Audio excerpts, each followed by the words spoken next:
Welcome back to another video, folks. Hope you're all well. I'm a bit chilly in the house today, so I've put my jacket on. Feel like a right old granddad, not putting the heating on and putting a jacket on instead, but it's not that cold. I was just feeling a bit soft, I think.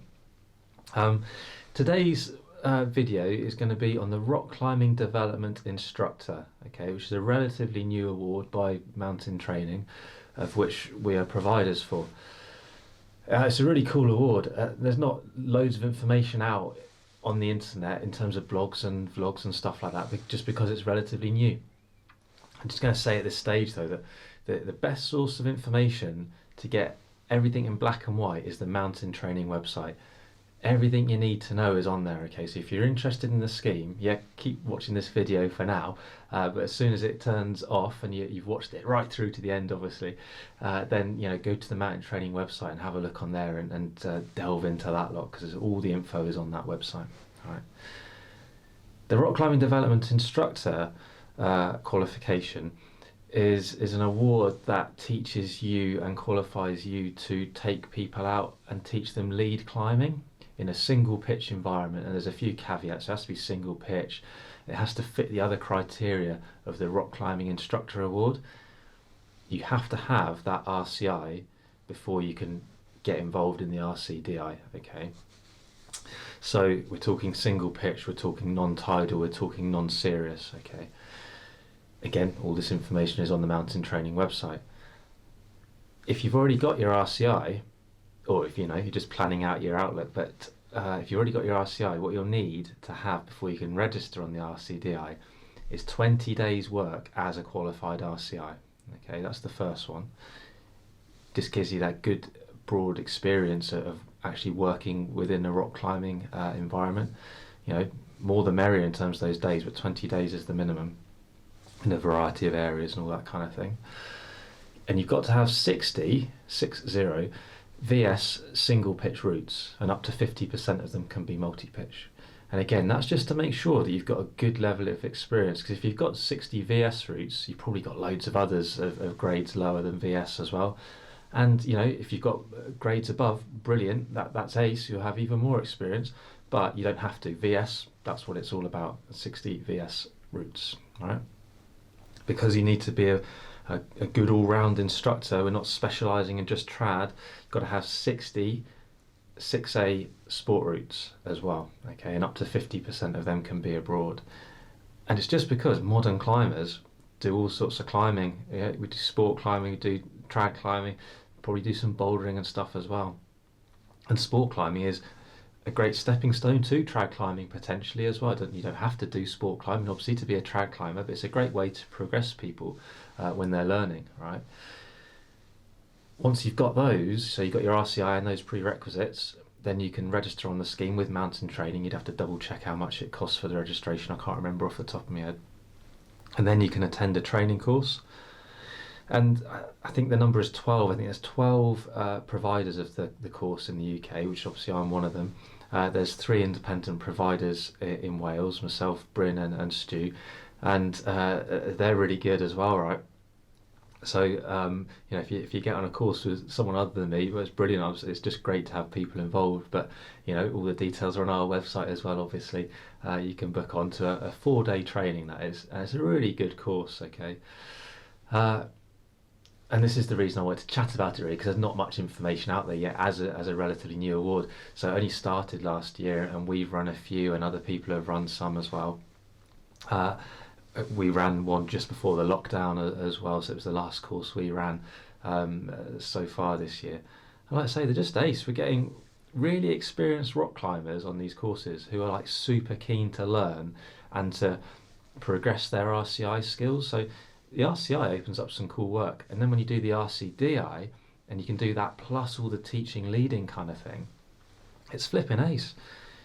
The overriding theme to the 4 days on my courses, and other providers will do something similar but they have their own take on it, is that I'm looking at how we as an RCDI type person can progress clients through to being independent lead climbers. So we work on this idea of having a scale of novice climber to independent climber, and we've got to make some judgments about where they are on that scale and how we can safely progress them further on that scale.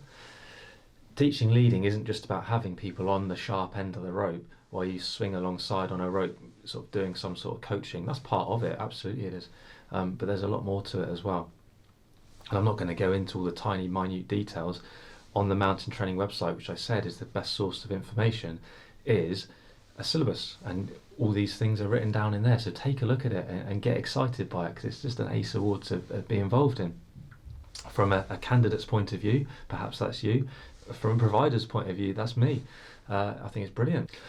So to give you an idea of the week, I'm just going to give you a little rundown of the 4 days. So for me, day one, in an ideal world, if the weather plays ball and everything, we nip over to the slate quarries and we do some climbing there.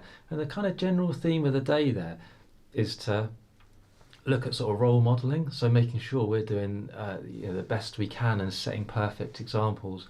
And so we're going to lead up some routes on that, and we'll probably be leading hopefully some VS kind of stuff during that day. That would be the plan. And we look at how we should be climbing when we're with clients. So, nice and confidently, talking our way up the routes, putting people at ease, educating them. So, placing that nut and telling them why you're placing that nut, and just trickling little bits of learning all the time. And I kind of look at that day as we sort of do guiding type stuff. So, that's a lot of my work, is taking people somewhere like the slate quarries and taking people up routes and teaching through that way. And it's great, you can get so much climbing done. And we look at how, just all the little things we can drop in without even thinking about the clients actually leading on that day, really. So making sure our belays are textbook perfect and nice and clear and simple, so that your novice can look at it and go, oh, right, that sort of makes sense, great. And we can just progressively build up their knowledge as we go. It's an ace day, so we'll do some trad leads, and because it's on the slate quarries, there's sport routes around as well, so we can look at that and drop anything learning into there as well. Really good, just a good fun sort of shakedown day of setting the standard for the rest of the week. Day two is for me, it's a sport focused day, so we'll go somewhere like Castle Inn around here up on the coast, and we'll look at all things sport climbing. And sport climbing, when you just think about it for 1 second, it seems like a really easy thing to teach. Actually, when you delve into it, that you could do a week just teaching sport climbing stuff. It feels like all the little bits, like how to use a clip stick. Well, that sounds easy if you know, but if you don't know, you don't know. And do you know how you can take a quick draw out with a clip stick? Do you know how to dog up a route with a clip stick? All the other things you can do with a clip stick. How we can get people safely into leading, by progressing them up to it. So maybe they'll second a route first, then lead it. Maybe they'll have quick draws pre-placed. There's all sorts of things you can do, shed loads, just to make it really easily manageable. Little incremental steps towards the full-on lead experience. We'll look at how you can teach falling in a nice, safe way. All the different kit that you might take sport climbing, loads of considerations. Again, all the actual teaching of the hard skills, the coaching stuff as well. Brilliant day that, focusing on sport climbing. I flipping love sport climbing. It's what I kind of obsess most about. So that's a great day, that one. We might even look at some geeky bits of kit like an Edelrid Ohm and things like that, and get all into gree-grees and other or nearly called them auto locking devices, then assisted braking devices. Really good day. And then day three, we go back into trad mode, and we look at how we can take those novice trad climbers and how we can get them lead climbing, perhaps without even being on the sharp end. So we look at things like climbing in series, and that probably mean nothing to you because it's just a completely instructor focused phrase, but it's about people going through the building blocks of leading without actually being on the sharp end. Building belays, judging gear, how we can teach placing gear, giving everything really good structure so it's all nice and understandable by your novice climbers. And you might be thinking, well, why haven't we looked at having people on the sharp end yet? Well, the main reason is there's quite a lot of decisions to be made and a lot of judgment to be used before getting to that point, that you can become really aware of when you get involved in a scheme like this, or when you've actually started to think about teaching leading. It's pretty big step, isn't it? put yourself in the position of having someone who's a relative novice and letting them go on the sharp end of a climb, and you being stood down the bottom. If they're going to make a mistake, are you going to be much use down there? Well, no. If they're going to do something, you're not really. So having that decision made to be down out the way, there's a lot of building blocks before that comes. So we can get them climbing in series, like I said. We can coach alongside on a fixed line. Loads of stuff before we step away. So it's a very progressive thing, right? On the third day, when we've done lots of teaching, we tend to then look at that fixed line stuff, so how we can safely ascend a rope. That's kind of the easy bit. We start introducing sort of re-belaying, how you can pass a bit of kit, what you can do from that rope sort of comes the next day, because like I say, going up the line itself and fixing all that and everything, that's really pretty straightforward. And day 4 is more trad focus. We'll go to somewhere like the upper tier of Traumatic, and we'll do some of that fixed line stuff and start to think about what we can actually do that's useful from that position. So loads of coaching opportunity, loads of safeguarding opportunity by slotting in extra bits of gear for nervous people and such like. And we'll just continually talk about all the decision making judgments that are going on.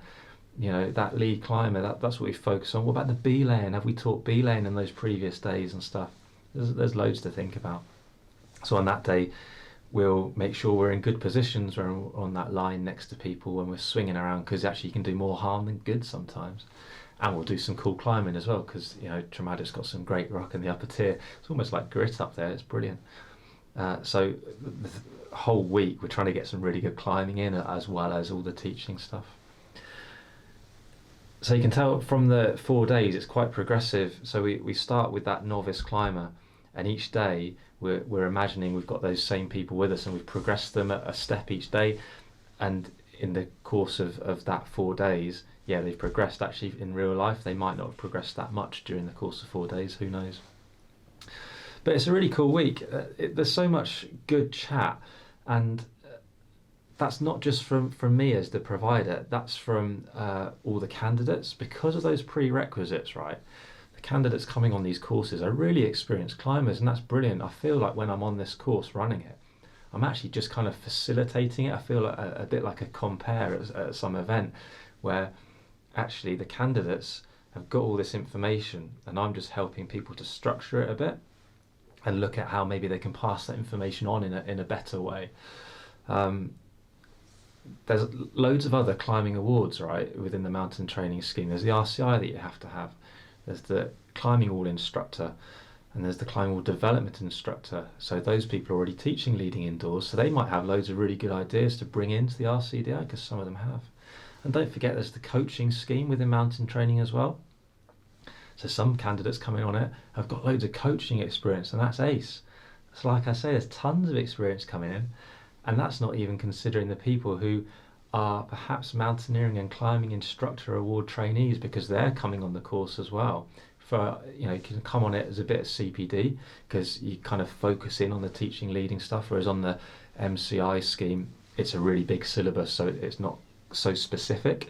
So there's a lot to take in. So the RCDI can be good continual professional development, but equally it can be, you know, an award that maybe is a bit achievable a bit more quickly, perhaps, depends what time you've got. So you can tell all this experience coming into this course. It's absolutely flipping mega to be involved in it.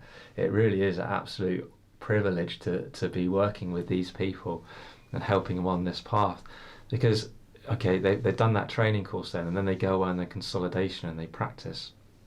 Right, and during that consolidation period before assessment, you've got to get 10 days teaching leading. Okay, doesn't mean necessarily on the sharp end, but you discover that on the course.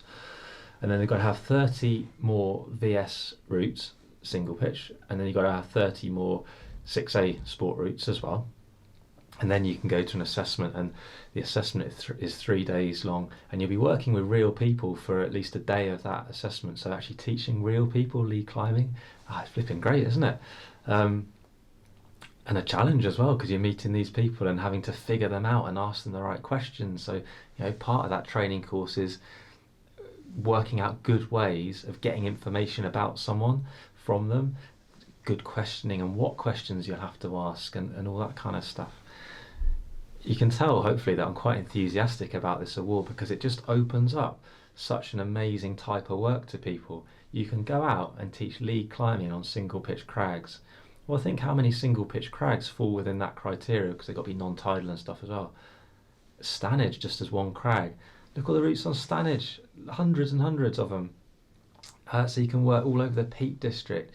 You could be working in the slate quarries, the upper tier of Traumatic, and like hundreds of other crags, right? I could list them all. Just look up there at all those different places we could work.